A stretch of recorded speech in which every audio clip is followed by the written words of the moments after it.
ግን አንተ ድሮን እየሸሸ ነው ምናምን ያልከው እሱ ፓርት ግን አልገባኝም። ድሮን ራሱ እኮ ነው የተናገረው። ራሱን የተናገረው ታዲያ ድሮን ከሞተር ላይ ነው የወደቀው። ድሮን እየሸሸ ወደ ላይ ሳይ ድሮን አየ። እንግዲህ እንደዛ ነው። ከዛ ድሮና ፐርፐዝ እሱ ማርሸትን ፈልጋ ነው ወይስ ለሌሎች የመጣች ነው? ምን ትፈልገዋለች? ሳዩ ባይዘወይ ሲሰበሰቡ ምን ይላሉ መሰለ?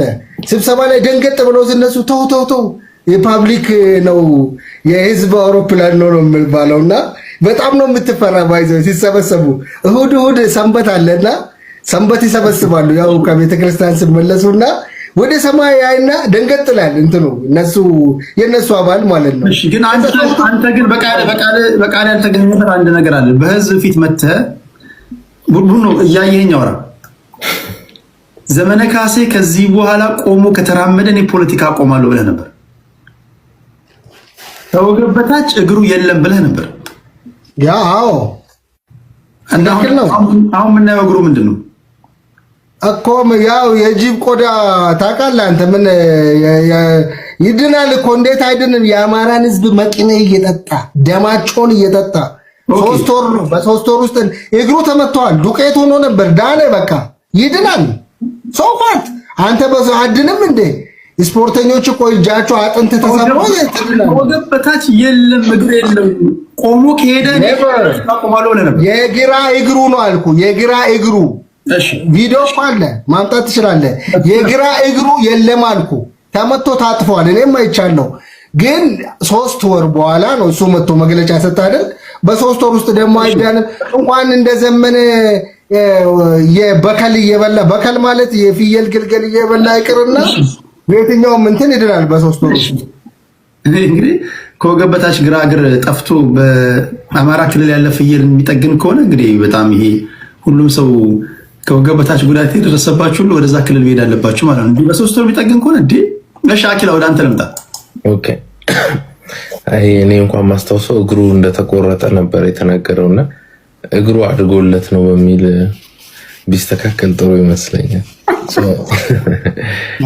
ተቆርጦ አይደለም ያልኩት፣ ዱቄት ይኸው ተከትክቷል፣ ታጥፏል ነው። ትክክል ነው እኮ ሰው እኮ ባይዘው ወይ ብትሰበር አንተ ሉክ ቴዲ እግሪ ላይ ብትሰበር ሪከቨር ለማድረግ ምን ያህል አጥንት ብትሰበር ምን ያህል ወር ነው የሚፈጀው? ሲሪየስ እንዴ? ችግር የለም። ይሄ የሚያከራክር እንኳን አጥንት ተሰብሮ ባደጉት ሀገራት አድቫንስድ የሆነ ሰርጀሪ አድርገህ ሰርጀሪ እንኳን ማድረግ እንኳን እንዳይታወቅ እኔ አንድ ጓደኛ አለ ኤሲኤል የሚባል ሰርጀሪ ተሰርቶ ኤሲኤል ሪከቨር አድርጎ እንኳን ለመራመድ በትንሹ ኤሲኤል ማለት በቃ ኖርማል እንዴት የቱ ጋር እንደቀደዱ እንኳን አታይ። በቀርካ ነው የተያዘው። የዘመነ እንግዲህ አቁልን ገር በቀርካ ነው በሸምቦቆ ነው የያዙለት። ሰርጀሪ ምናምን የለም። የሰርጀሪ ድል ማያገኛል ብለህ ነው ትሄዳ። አይ ነው ኤሲኤል ራሱ በእግር ኳስ ተጫዋቾች አመት ነው የሚፈጅባቸው ሪከቨር ለማድረግ። ኤሲኤል ማለት የመጨረሻ እንደነገርኩና አንተ ተከትክቷል ካልክ ምናምን አይጋጭም። በቆዳውም አለ እኮ ባይዘው የጸመሰውርም አለ ብዙ ነገር አለ እኮ ሚያድነ አለ መንፈሱ አለ አይደል? የበግ እጅ ላይ ይታሰራል። ምን ላይ ያው እንጠቀማለን። ራሳቸው መግለጫ ሰጥተዋል በዚህ ላይ የተለያዩ ባህላዊ ነገሮችን እንጠቀማለን ብሎ መግለጫ አልሰጠም። ምን እኮ በጣም ጥሩ ነገር ወይ አሁን አንተ ያልከው ነገር የጅብ ቆዳ መሰመሰውር እንታ እንደምታልከው እንደምትለው ሪከቨር የሚያደርግ ከሆነ እዛ አካባቢ ያላችሁ ሰዎች ኤክስፖርት አድርጉ ይለኔ ወደዚህ እኔ እሸጣለሁ። እዚህ እንደዚህ ማኮንም እኮ ሀገር መንግስት መጠቀም አለበት። የጅብ ቆዳ አጠይቃቸው በደንብ አድርገህ ሲሪየስ አማራ ኪላ ጋር ሄዳለሁ። እሺ አኪላ ወደ አንተ ልምጣ። ኦኬ ኤኒዌይስ ያው ድርጅቱ ባህሪው ስለሆነ ከዚህ በፊት ጠቅላይ ሚኒስትሩ የህወሓት ኃይል እንትን ሆኗል፣ ምንድነው ስሙ ዱቄት ሆኗል ብለው ዱቄት ያሉት ኃይል እስከ ደብረ ብርሃን መጥቷል። ስለዚህ ያው ይሄ አይ ቲንክ የድርጅቱ ባህል ይመስለኛል። ሁሉም ካምፓኒ የራሱ ካልቸር አለ። ኦኬ ያ ይመስለኛል ብዙ ነገሮችን ዋሽተዋል። ይሄን ብቻ ሳይሆን ባይ ዘ ዌይ አሸንፈነዋል፣ ደምስሰነዋል፣ 90%ን ተቆጣጥረነዋል ያሉት ፋኖ ከመቼውም ጊዜ በላይ ለመደራጀት ጥረት እያደረገ ቅድም ድርጅት የመመስረት እንቅስቃሴ ላይ እንዳለ ምናምን አንስታል። ያ ማለት ሞር ከነበረበት ለምሳሌ ከዚህ በፊት 41 ነበረ፣ ወደ 9 ድርጅት ተቀየረ። አንድ ሌላ አፋድ የሚባልና ሌሎቹ ተበትነው ነበር። አሁን ወደ 2 ድርጅት ተቀየረ። እንደ ፊውቸር ደግሞ 2 ወደ 1 ይመጣል ማለት ነው አይደል? ሶ እየተደራጀ እየተነከረ የተሻለ ሰራዊት እየያዘ ነው ፋኖ የሚመጣው። በእነሱ አነጋገር አይደለም። ሶ ቅድም የተነሱ ጥያቄዎች አሉ። ባይ ዘ ዌይ እንደው በቀልድ ጊዜውን ላለማባከን እንጂ ማርሸት ድሮን አይኑን አንጋጦ እያየ ብሏል። አይ ቲንክ ድሮን 500 ጫማ ከ500 እስከ 20 ሺህ ጫማ ነው የሚበረውና በአይንህ ልታየው አትችልም። በሰው አይን ያን ያክል ርቀት ልናይ አንችልም። ስለዚህ ነው በቦክስ ተመቶ ምናምን ቢል የተሻለ ነበረ የሚሆነው ማለት ነው። ሶ አንደኛው ስለ ዶክተሮቹ ቅድም የተነሳለ ያነሳው ትጋለ ሪፈር አድርጎ ውጤቱን ማወቅ ይቻላል። ሌላኛው እነዚህ የሚደራጁ ድርጅቶች ከራሳቸው አልፎ ሌሎች ብሔሮችን ተነሱ፣ ከኛ ጋር አብራችሁ መታገል ትችላላችሁ የሚል ጥሪ እያደረጉ ነው አይደል? ይሄ እኮ ኦልሬዲ ትግሉ ከክልሉ እየወጣ ነው። አንዳንዴ ሰምታይምስ ትግል ሰራዊት ከክልል ሳይወጣ ትግል ከክልል መውጣት ይችላል። ያ ማለት ከክልሉ ውጭ ያሉ ሌሎች ኃይሎች ጥቃት እንዲሰነዝሩ ወደ ትግል እንዲገቡ የሚያደርግ ስራ መስራት ስትጀምር ትግሉ ከክልሉ ወጣ ይባላል። you don't have to do it። ለምሳሌ ኢንተርናሽናል አክተርስ ጦርነቶችን በሌላ አክተሮች ያደርጋሉ። ኢትዮጵያ ሶማሊያ ገብታ ትዋጋለች፣ የአሜሪካ ገንዘብ ሰጣት ማለት ነው። የአማራ ትግል የገንዘብ ችግር የለበትም፣ ጠንካራ ፋይናንስ ያለው ነው። የትኛውን መታገል የሚፈልግ ኃይል ፋይናንስ ማድረግ ይችላል፣ መሳሪያ ማድረስ ይችላል። ትንንሽ አክተሮችን መፈልፈል ይጀምራል ማለት ነው። ጁኒየር ፓርትነሮችን መፍጠር ወደሚችልበት ደረጃ ደርሷል። ትግሉ ከክልሉ ኦፊሻሊ ወጥቷል ማለት ነው። ፕራክቲካሊ ባይወጣም ቲዮሬቲካሊ ግን እየወጣ ነው ማለት ነው። አንድ አላይ ነኝ ብሎ የሚነሳ ኃይል ካለ ያን ኃይል ሊያደራጅ የሚችል አቅም እንዳለ ያሳያል። ደጀን ማለት ነው። ሲፈልግ አማራ ክልል መጥቶ የሚሰለጥን የሚደራጅ ከፈለገ ገንዘብ ተሰጥቶት ባለበት ቦታ የሚደራጅ ኃይል እንዲፈጠር አድርጎ ይሄ መላው ኢትዮጵያ ላይ ያለ ሙቭመንት ያስነሳል። ቅድም ስለ ምርጫ ያነሳውልህ ጀዋርን በጣም ትራይቭ እያደረገበት ያለው ነገር ያነሳውልህ ይሄ ነው። ብዙ ነን ስቴት አክተርስ በተፈጠሩ ቁጥር የመንግስት እንቅስቃሴዎች እየተገደቡ ይሄዳሉ። ለምሳሌ የመንግስት ሰራዊት አማራ ክልል ነው በብዛት ያለው። አሁን በተለያየ ቦታ ላይ የሚሊተሪ እንቅስቃሴዎች ካሉ አማራ ክልል ያለው መከላከያ ምን ያደርጋል? ይበተናል ማለት ስትሬች ያደርጋል። ያ ማለት ለፋኖም አንድ አቅም ይሆናል። ሰብሮ በአንድ በኩል ሰብሮ ማለፍ ይችላል፣ ወደ 4 ኪሎ መገስገስ ይችላል። ካልሆነም መከላከያ ራሱን ፕሮቴክት ማድረግ እንጂ ማጥቃት አይችልም ማለት ነው። ስለዚህ ብዙ የፋኖ ስትሮንግ ጎልዶችን ወይ ፋኖ መቆጣጠር የሚችላቸውን ቦታዎች እየለቀቀለት ፋኖ ጠንካራ ማህበራዊ መሰረት እየፈጠረ ይመጣል። ቅድም ፖለቲካ አንዱ ወዳጄ ስሙን መጥራት አልፈልግም፣ ያው ብልጽግና በአጋጣሚ ሆኖ ደህና ሰው አይወጣለትም። ኢስ ሪሊ ሳድ ፖለቲካ የዛሬውን ነው እንዴት የአንድ ዓመት ይተነበያል ተብሏል። ፖለቲካ የ100 ዓመት ተንብየ የ50 ዓመት ተንብየ የ20 30 ዓመት ካልኩሌት አድርገህ ነው የምትሰራው። የአጭር ጊዜ የረጅም ጊዜ እቅድ አውጥተህ ማለት ነው። ቢኮዝ ሁሉም የድምር ውጤት ስለሆነ በሚመጣው አንድ ዓመት ውስጥ ፋኖ የሚከስም ሳይሆን ፋኖ ከዚህ በኋላ ካልተደራደርከው በስተቀር አታሸንፍ። ስትደራደረው ይቆማል በቃ አለቀ። ካልተደራደርከው ልክ እንደ ትግራይ ካልተደራደርከው ግን ኢትዮጵያ ውስጥ ያሉ ያኮረፉ ኃይሎችን በሙሉ ማቀፍ የሚችል አንድ ጫካ ተፈጥሯል። ፋኖ በረሃ ማለት ነው። ሰው ወደ ኤርትራ ነበር አይደል እስካሁን የሚሰደደው። ከዚህ በኋላ ፋኖ ለኢትዮጵያውያን ታጋዮች በር ከከፈተ አንድ የሲዳማ ልጅ አመጽ ውስጥ ከገባ ወደ ኤርትራ መሰደድ አያስፈልግም፣ ወደ ሱዳን መሰደድ አያስፈልግም። ወደ አማራ ክልል መጥቶ ተደራጅቶ ምን ብሎ ወደ የሚታገልበት አካባቢ በፍጥነት መሄድ ይችላል። ስለዚህ ፋኖ የአገሪቷ ላይ የትግል ሜዳ እየፈጠረ ያለ ድርጅት ነው። ይሄ ፖለቲካሊ ተጉዟል፣ ኦልሬዲ ሪች እያደረገ ነው ማለት ነው። ስለዚህ ፋኖ ከመቼውም ጊዜ በላይ እየተጠናከረ እንጂ ሄደው እየተዳከመ አይደለም። ድርጅት እየመሰረተ ድርጅቶች እየተወያዩ ትልልቅ እንግዲህ 13 ሰዎችን አይተናል። በአፋድ በኩል ሌሎች አመራሮች አሉ፣ በጣም ብዙ 10 ምናምን አመራሮች ሊትራሊ አንድ ትልቅ ካቢኔ አንድ የክልላዊ ካቢኔ የሀገራዊ ካቢኔ የሚያክል የሚኒስትሮች ምክር ቤት የሚያክል ኃይል እየተወለደ ብዙ አመራሮች በስራቸው ደግሞ ብዙ ታጋዮች። ስለዚህ ሞር ወደ አሸናፊነት እየሄደ ነው። ለዚህ ነው አሁን ቅድምም በወንድማችን የተነሳው ዘመነ ካሴ እግሩ ተቆርጦ ነበረ። አሁን እግሩ በምንድነው በፍየል ምናምን አደገለት ወደሚል ይሄ ከውሃ የወጣ አይነት ውሸት ውስጥ የተገባው ምንድነው they can promise you ደምሰሰናቸዋል ይሉ ስታሸንፍ የጅብ ቆዳ ስረው ይሉሃል። ይሄ ጠቅላይ ሚኒስትሩን ገልጸውታል። ያ ማለት ሽንፈትን ላለማመን የሆነ ነገር ላይ ታሳባለህ። ኦኬ አሁን በልጅነታችን ሰው ሊደባደብ ሲል ቆዳ ጫማ ላረኩ ምናምን እንደሚል የተለያየ ምክንያት እንደሚሰጥ ሽንፈታቸውን ላለማመን በጅብ ነው የሚዋጉት። በምንም እንዋጋ። እነሱ ድሮን አሰልፈዋል። እኛ በጅብ ቆዳ እንዋጋ፣ በአንበሳ ቆዳ እንዋጋ። ይሄ ዱላውን አቅም አሁን የመከላከያ ባይዘው እንደመጨረሻ ለበደም አጠናክሬ ማስቀመጥ ፈልገው መከላከያ አማራ ክልል ውስጥ ቀልጧል። ያ ማለት በጣም ኮራፕትድ ሆኗል። ባይዘው መከላከያ ከፋኖች ገንዘብ ይቀበላል። ብዙ የሻለቃ አመራሮች፣ የኮርኔል አመራሮች፣ በኮርኔል ደረጃ ያሉ መስመር ኮማንዶች አማራ ክልል የሚሞቱበት ሪዝን የላቸውም። ምክንያቱም መንግስት ለድርድር ተዘጋጅቶ የድርድር ኮሚሽን አዘጋጅቶ ለድርድር እየለመነ ሊትራሊ አንድ የመከላከያ ሰራዊት ቢሞት ኪሳራ ነው። ቢኮዝ ድርድር እንደሚመጣ ያውቃል።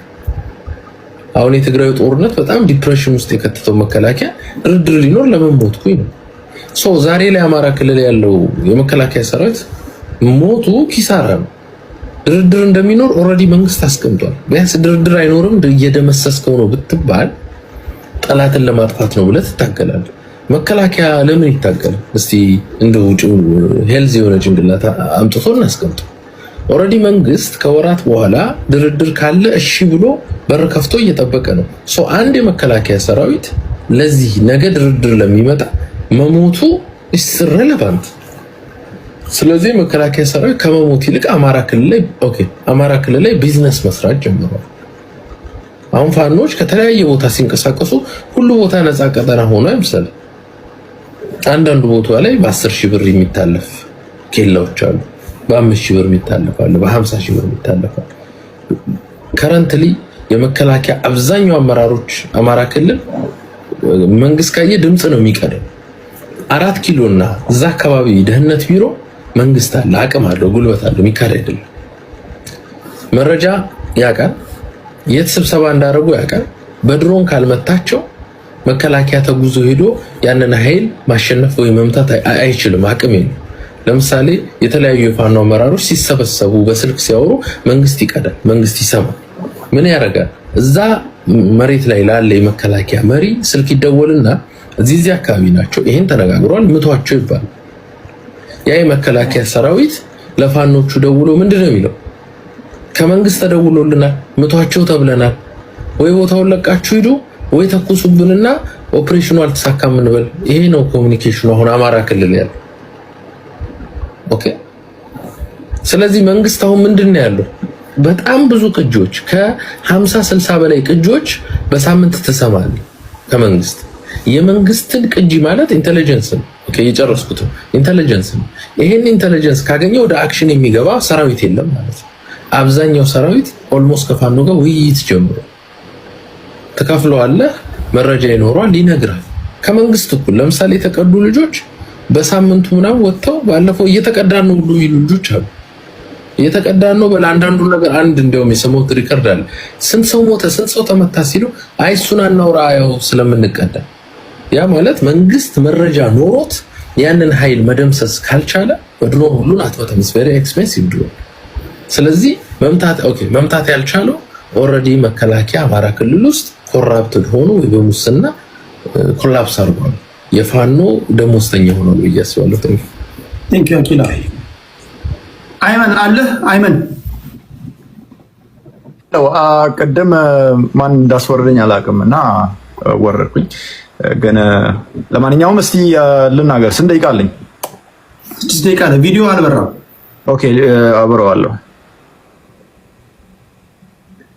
አንድ ዙር ማክሲም ከዚህ በኋላ እንቆይና እንሰናበታለን። እሺ፣ የተነሱ ሀሳቦችን ሰምታል ብዬ አስባለሁ። አሁን አዎ ሰምቻለሁ እያዳመጥኩ ስለነበር ሰምቻለሁና እስቲ ከምን ልጀምርልህ? እስቲ ከምርጫ ልጀምርልህና ምርጫ ኢትዮጵያ ውስጥ የሚደረግ አይመስለኝም። እኔ አይደረግም። ምክንያቱም ምርጫ ለመደረግ ኢትዮጵያ ውስጥ አንደኛ ሰላም መኖር አለበት፣ ሁለተኛ ደግሞ ኦፖዚሽን ፖለቲካል ፓርቲ መኖር አለበት። ኦፖዚሽን ፖለቲካል ፓርቲ ምርጫ አይደረግም። አንድ ያለው ፖለቲካል ፓርቲ ኢትዮጵያ ውስጥ ብልጽግና ብቻ ነው። ራሱ ነው መንግስትን የተቆጣጠረው፣ ራሱ ነው ሀገሪቷን የሚመራው፣ ራሱ ነው። ሌላ ፖለቲካል ፓርቲ የሚባሉ ሀገሪቷ ውስጥ ያሉት ቢኖሩም ለስም አሉ፣ ግን they don't have the freedom to campaign ፍሪደም የላቸውም። ካምፔን ለማድረግ ፍሪደም የላቸውም። ሙቭመንት አድርገው ፖለቲካል አይዲዮሎጂያቸውን ስፕሬድ ለማድረግ ፍሪደም የላቸውም። ስለዚህ ምርጫ መጠበቅ የለብንም። ሁለተኛ ደግሞ ምርጫ ለመደረግ ሀገሪቷ ሰላም መሆን አለበት። ሀገሪቷ ውስጥ ጦርነት አለ። አማራ ክልል ውስጥ ጦርነት አለ። ኦሮሚያ ክልል ውስጥ ጦርነት አለ። ይሄ ጦርነት ሳይቆም ምርጫ አይደረግም። እንዴት ነው አንተ ይሄ ጦርነት ሳይቆም ምርጫ ለማድረግ የምታስበው? ስለዚህ ይሄ መቆም አለበት። ይሄ ደግሞ አብይ አህመድ እንዲቆም አይፈልግም። አብይ አህመድ ይሄ ጦርነት እንዲቆም አይፈልግም። ይሄ ጦርነት ከቆመ አብይ አህመድ ያልቅለታል። አብይ አህመድ ከስልጣን ላይ ይወርዳል። የፕሮስፔሪቲ ፓርቲ ጊዜ ያልቃል። ስለዚህ ይሄ እንዲቆም አይፈልግም አብይ አህመድ። ይሄ እንዲባባስ ነው የሚፈልገው። አብይ አህመድ ጦርነት ሀገሪቷ ውስጥ እንዲቆም አይፈልግም። ምክንያቱም ራሱ ብቻ ሀገሪቷን ማስተዳደር ይፈልጋል አብይ አህመድ። ፎር ኔክስት 30-40 ይርስ አብይ አህመድ ስልጣን ላይ መቆየት ይፈልጋል። ፕላኑ ይሄ ነው። ስለዚህ መደረግ ያለበት እኔ እንደ አንድ ሰው እኔ ሰፖርት የማደርገው ፖለቲካል ፓርቲ የለም። ምክንያቱም ሀገሪቷ ውስጥ ፖለቲካል ፓርቲ የለም ብዬ ስለነበር የማደርገው ፖለቲካል ፓርቲ የለም እና ግን መደረግ ያለበት እንደ አንድ ሰው እንደ አንድ ሀሳብ ህዝቡ አንድ ላይ መጥቶ እቺን ሀገር እንዴት ሰላም እዚች ሀገር ላይ መምጣት እንዳለበት ቢያወራ እኔ ደስ ይለኛል። የአማራም ኦሮሞም አንድ ላይ መጥተው ጉራጌም፣ ሰላሌም ሁሉም ብሔር ብሔረሰቦች የሚባሉ ህዝቦች አንድ ላይ መጥተው እኔ እንዴት እንደሚመጡ አላቅም፣ ግን ግዴታ ነው ይሄ ነገር። እንዴት እንደሚመጡ አላቅም። ምክንያቱም ለምን እንዳልኩ ልንገርህ ቴዲ፣ እንዴት እንደሚመጡ ግራ ይገባኛል። ምክንያቱም ያለው ፖለቲከኛ የሚባለው ህዝብ ሁሉ ማለት ነው የራሳቸውን የሆነ ፖለቲካል አይዲዮሎጂ ነው ስፕሬድ የሚያደርጉት። ሁሉም በራሱ የሆነ ብሔረሰብ ኦሮሞው ለኦሮሞው፣ አማራው ለአማራው፣ ትግሬው ለትግሬው ብቻ ነው ፖለቲካ የሚሰሩት። አንድ ላይ ይሄንን ህዝብ እንዴት እናምጣ? አንድ ላይ ይሄንን ህዝብ አምጥተን ጠረጴዛ ላይ አስቀምጠን እንዴት ነው ከዚህ በኋላ አንዋጋም? የፈለገ ያህል ልዩነት ቢኖር ራሱ የፈለገ ያህል የፖለቲካ ልዩነት ቢኖር ራሱ ጦርነት አንስተን መሳሪያ አንስተን አንዋጋም ብለው ይሄ ህዝብ መፈራረም አለበት። ከዛ በኋላ ሀገሪቷ ውስጥ ሰላም ይመጣል። ግን ይሄንን ለማድረግ ደግሞ እነዚህ ራሳቸውን እኔ ፖለቲካ ሰው ነኝ ወይ ደግሞ አይ አም ፖለቲሽያን ብለው ራሳቸውን ሰይመው የሚሄዱት ሀሳባቸውን መቀየር ወይ ደግሞ የሆነ ነገር መደረግ አለበት። ወይ ደግሞ ህዝቡ እንደ አንድ ህዝብ መጥቶ ተስማምተው ማለት ነው ይሄንን ፖለቲካል ፓርቲ ወይ ደግሞ ህዝብን ከህዝብ ጋር ማጋጨት የሚፈልገውን ፖለቲከኛ ያለመከተል ነው። ይሄ ነው ሀገሪቷ ውስጥ ሰላም ማምጣት የሚችለው። ሁለተኛ ሲቀጥል ደግሞ አብይ አህመድ እና ይሄ ፕሮስፔሪቲ ፓርቲ የሚባለው የፖለቲካል ፓርቲ ግዴታ ከስልጣን ላይ መውረድ አለባቸው። አብይ አህመድ መሄድ አለበት። አብይ አህመድ ፍርድ ቤት መቆም አለበት። አብይ አህመድ በጣም ትልቅ ጥፋት አጥፍቷል ሀገሪቷ ውስጥ። ወደ ስልጣን ከመጣበት ጀምሮ በጣም ትልቅ ጥፋት ሀገሪቷ ውስጥ አምጥቷል። ስለዚህ ፍርድ ቤት መቅረብ አለበት። he has to be held accountable in international criminal courts for the crime that he committed in the country. እና ይሄንን ነው የምልህ። 4 ደቂቃ አውርቻለሁ። እስቲ የሚሉትን ሰማለሁ። እኔ ጨርሻለሁ። አመሰግናለሁ። ቴንክ ዩ ወንድሜ፣ ከልብ አመሰግናለሁ። ወደ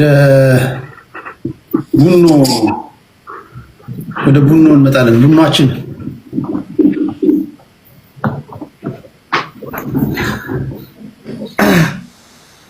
ደቂቃ የቀራችሁን ደቂቃ ስትቆጥሩ ማነው ትዝ ያለኝ? ወንድም ዮኒ ወንድማችን በጌታ ሆኗል በዚህ አጋጣሚና ምንም ሰው ሳልተች ሰው ሳልሰድብ 11ኛ ቀን 12ኛ ቀን እያለ ነውና በጣም ለውጥ ነው። የሚገርም ለውጥ ነው። ተአምር ምገርም ቴዲ እናንተ ከሰናበትኩ በኋላ ከሃይማኖተኛ ሰዎች ጋር መጥቼ ይሰብኩኛል። ወደ ሃይማኖት ሊገባ ስለማሰብ እኔ ፖለቲካን አቆም ነው ባካችሁ ሰለቸኝና በቃ ዓለም በቃኝ ብዬ ወደ ዘላለማዊ ህይወት ለመሄድ ስለፈለኩኝ ግን ምርጫ ላይ ነኝ ይሰብኩኛል። እስኪ ኧረ ሰላም ነው ወረደ። ኧረ ዮኒ ተስተካከለ። በቃ የእውነት እንዴ ዮኒ በጣም ደስ የሚል ለውጥ ነው። አይ ዚስ ታይም ሲሪየስ ነው፣ በጣም ሲሪየስ ነው። ባይዘው ታውቃለህ አይደል? የቀረው ፍቅር ሲዝም ብቻ ነው። እሺ ሁሉ ዓለም ነካ አድርጓታል እኮ ጥሩ ነው። እኔም አሁን ማየት እኮ ነው። አሁን ሁሉንም አይተህ መጨረሻ ላይ ትወስናለህ። እሺ ቡኖ የምትሉት ነገር የለም እኮ ጀነራልን ስማንተ ስታወራ ነበር። እሱ ጀነራል 6 ደቂቃ አለ ወንድሜ። እሺ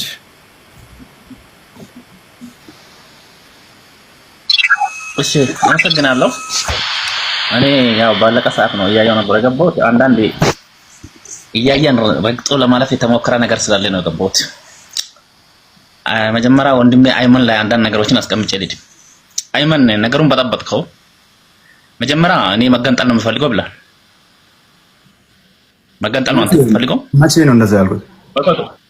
ብላል መገንጠል ነው የምትፈልገው አንተ። የሀገር መመስረት ነው እኔ ኢትዮጵያ ሌላ ፖለቲካ አልደግፍም ብለዋል። በእርግጠኛ ነው ገልጻል። ምን አይነት ፖለቲካ ሊሰራ ነው ከአንተ ጋር ጉራጌና ሶማሌ መጥቶ መፈራረም? ኖ አንተ እኔ ያላልኩትን ነገር መቼ ነው ያልኩት? እኔ እዚህ አሁን ላይቭ ሳወራ ብያለሁ። እኔ ሀሳቡን ጨርሱ። መጀመሪያ ሲመጣ ይሆናል። በነገር ላይ ካልኩኝ ቴዲ እኔ ንገረኝና ከዛ እንደዛ ሌላ አድርጋለሁ ራሴን። የትኛውም የፖለቲካ ፓርቲ አልደግፍም ያለው ቀጥል። ሀሳቡን ይጨርስ። ቀጥል ጀነራል። እንግዲህ ከመጀመሪያ ጀምሮ እየተከታተልኩ ነበር። በእንግሊዝኛ የተናገረበት ቦታ ላይ ከታች አማርኛ ስናገር እሱ ሪፐብሊክ ኦፍ ኦሮሚያን መመስረት የሚፈልግ ሰው ነው። ግልጽ ሀሳብ አስቀምጧል። ቪዲዮውን ሪቫይዝ አድርገህ ማለት ትችላለህ። ከዚህ አንፃር እኔ ምን ብዬ ነው ያሰብኩት? ያረፈደበት ቄሮ ነው አልኩት። ቄሮ የመገንጠል ፖለቲካ ኦሮሚያ ላይ ከስሞ ኢትዮጵያን እንገንባ ነው አለው። ያሁኑ የቅርብ ጊዜ ለውጡ ማለት ነው። መገንጠልም ካለበት ሀገር መፍጠርም ካለበት የኤርትራውንም የጫካውንም ሰብስቦ በዛ መንግስት በተመተነበት ጊዜ ሀገር መሆን እድሉ በእጁ ነበር። ቀርቷል። አንድ ሁለተኛ አንተ ባነሳው ሀሳብ ደጋግማ አንስታል። የብሔራዊ ፌዴራሊዝም ከስሟል ወይ? እንዴት ነው እነ ጀዋር ወደዚህ የመጡት? እነ ጀዋር መንግስት ለመመስረት አይደለም የመጡት። እነ ጀዋር ጭር ሲል አይመቻቸው። በደንብ መያዝ አለብን። ጀዋርን አይደለም ስልጣን ሰጣው ከዚህ አይደለም ከዚህ ብታርዳው አንተ በምትፈልገው ፖለቲካ አይመጣም። ብሔራዊ ፌዴራሊዝም አልከሰም። ብሔራዊ ፌዴራሊዝም ሊከስም የሚችለው ድሮ የነበረው አንድነት ብላይ ቋንቋውን እንዳይጠቀም ሰው በባህሉ እንዳይሄድ ብሔር ብሔረሰቦች ዳይቨርሲቲያቸውን ጨፍልቃ የሚታጠፋ ከሆነ የብሔራዊ ፌዴራሊዝም ፖለቲካ ጠፍቷል ትላለህ። ማንነቶች እንዳሉ ማንነት ተፈጥሯዊ ነው አይደለ? ማንነቶች እንዳሉ ብሔራዊነትን ረስተናል፣ ሀገራዊነትን ረስተናል የሚለውን ብሔራዊነት እያለ ነው ወደዚህ መጣ። ሌላ ምርጫ አይደረግም ተብሏል። ሲዳማ ክልል፣ ደቡብ ኢትዮጵያ፣ ምዕራብ ኢትዮጵያ ክልል፣ ማዕከላዊ ኢትዮጵያ ክልል፣ ቤንሻንጉል ጉሙዝ ክልል፣ ጋምቤላ ክልል፣ ሐራሪ ክልል፣ ኦሮሚያ ክልል፣ አፋር ክልል፣ ሶማሌ ክልል፣ ድሬዳዋ ከተማ አስተዳደር፣ አዲስ አበባ ከተማ አስተዳደር ጊዜው መድረስ እምቢ ብሎናል ምርጫ ለማድረግ። ችግሩ አሁን የተነሳውን ሁሉ አንስቶ ለማሮጥ የሚፈልጉ ሰዎች ምርጫ ሲደርስ ላለመሳተፍ የሚደረግ ውዥንብር ነው። የሚደረግ ውዥንብር ነው። ታወደ አሁን ችግራቸውን ባለፈው ነግራለሁ።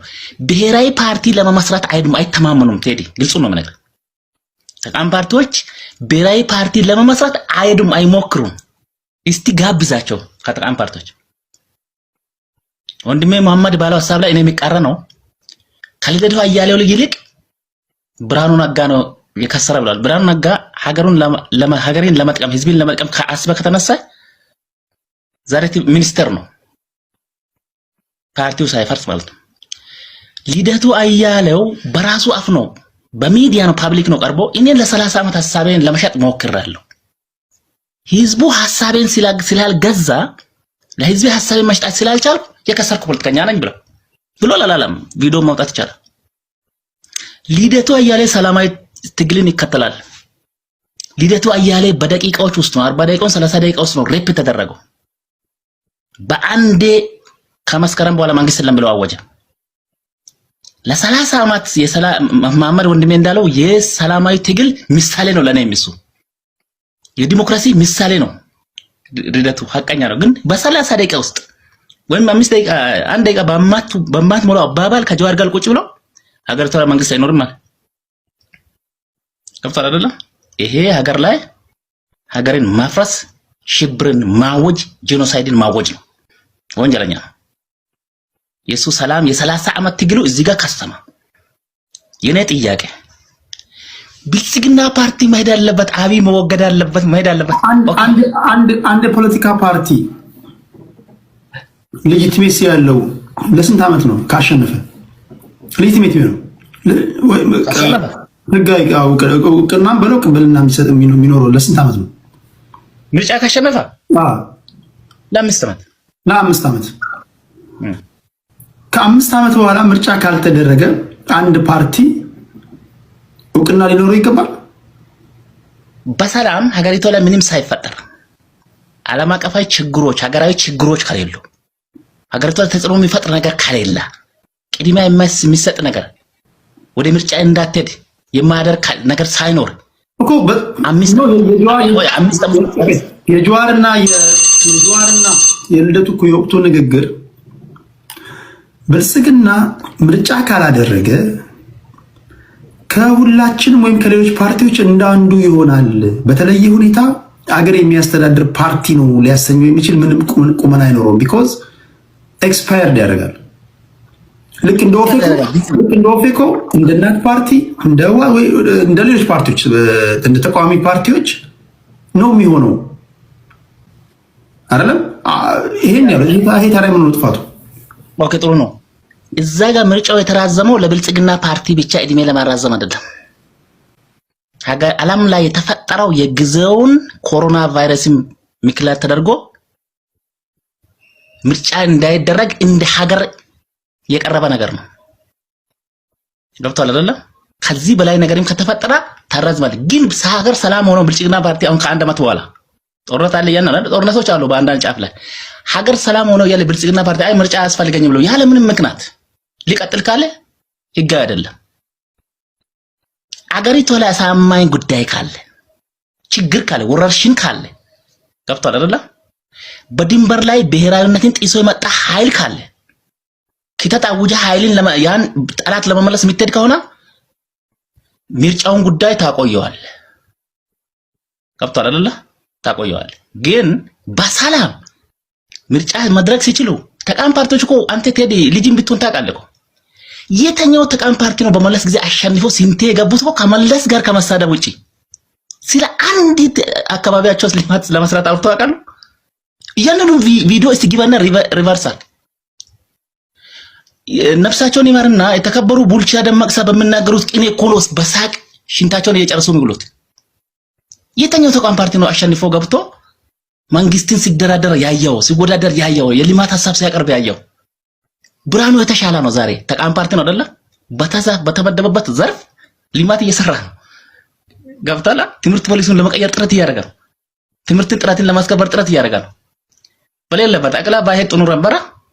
ዘመናን በጣም አድርጎ አፍንጫውን ሰፋ አድርጎ ለጥፎ ግንባሩ ላይ አገው ብሎ ለጥፎ ሌሎችን ለጥፎ ትላንት ወዲያ አመራሮችን ለጥፎ ስንት ነገር አማራ እንደ አማራ ክልል ይቀጥል ይባል ይሄን ህዝብ የሚያጠፋውን ነገር አመራሮችን ለጥፎ በስም ለጥፎ በብሔራቸው ለጥፎ ሲከራከር የነበረ ሰውዬ ስለ አንድ ብሔር ድርጅት አንድነት ሲያወራ በጣም ነው ገረመኝ። ባይዘቤ ጀነራል ተፈራ ማሞን ነው መሪ አድርጎ ከውስጥ ያዙት። ግልጽ ከሆነ የዘመና በኩል ደግሞ አይ እኛ ባህር ዳርን ይዘን እንገነጠላለን ዘመና ማይመረጥ ከሆነ ስላሉ ነው የደበቁት እንጂ እና